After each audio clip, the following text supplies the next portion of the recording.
All right. So I was literally just about to walk out the door to do a little road trip down to Georgia for this weekend, and we got the breaking news that Senator Dianne Feinstein from the state of California, approximately 90 years old, has officially died. So, obviously, rest in peace. Not great when anybody dies, but on the other hand, was this surprising? No. I mean, I've been covering Dianne Feinstein for months and months and months now. It was very apparent a long time ago that she very clearly had dementia and a whole bunch of other ailments. She left the Senate for a couple of months and was holding up all of these judicial nominees because she was part of the Senate Judiciary Committee. And then she came back and, I showed you guys on this channel, but I mean, they were having to wheel her around in this wheelchair and she was literally looking like she was on death's door, okay? And so now she's officially died. I mean, it is what it is. I think that it's pretty fucked up, honestly, that her family or her staff or just the people around her kept her in this position for this long when she was so clearly not capable of being a senator at her age with all of her ailments. I mean, this is somebody who's worth millions and millions and millions of dollars, and she could have just retired a couple of years ago, could have gone out and enjoyed her retirement with her family, just relax on a beach somewhere. And instead, and this was also largely due to pressure from other Democrats like Nancy Pelosi, she was pressured, I think, into staying in this Senate seat. And it got to the point where I don't even think that she was mentally capable towards the end of, cognitively making the decision to step down or to resign.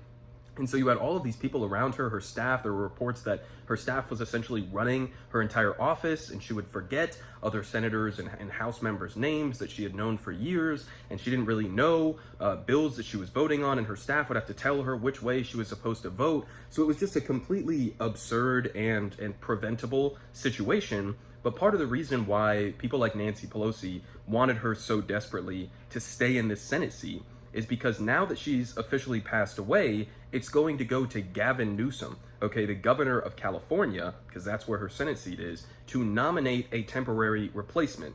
And so this is important because you have a bunch of people who have sort of floated or officially announced their run for this Senate seat once Dianne Feinstein leaves, or in this case, passes away. So you have guys like Adam Schiff, who are just through and through corporate Democrats, corporate stooges, and all of that. And you also have people like Barbara Lee. And she's much more of a progressive. She was one of the only people, or the only person, who voted against the war in Afghanistan. And so Gavin Newsom, here's the issue. Gavin Newsom has basically previously stated that if Dianne Feinstein resigned and when her Senate seat became open, that he would nominate a black woman to the position.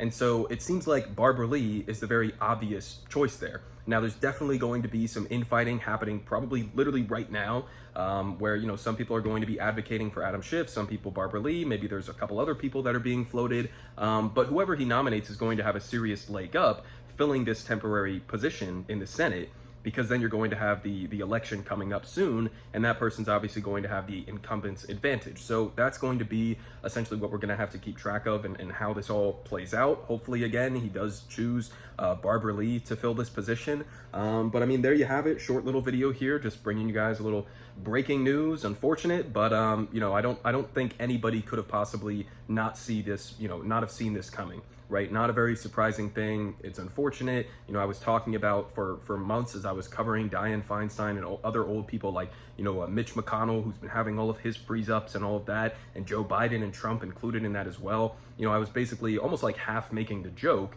kind of a dark joke, I guess, but like, they're going to keep these people in these positions until they literally drop dead on the Senate floor, okay? And obviously, Dianne Feinstein didn't literally drop dead on the Senate floor, but pretty damn close to it. So, obviously, we have an issue with gerontocracy in this country. The average age of the Senate at this point is, I don't know, like 65, 70 years old. So it's just completely absurd. And, obviously, this shouldn't have gotten to this point. And we'll have to see how it goes from here. So I'll keep you guys updated in terms of who potentially is going to be her replacement now.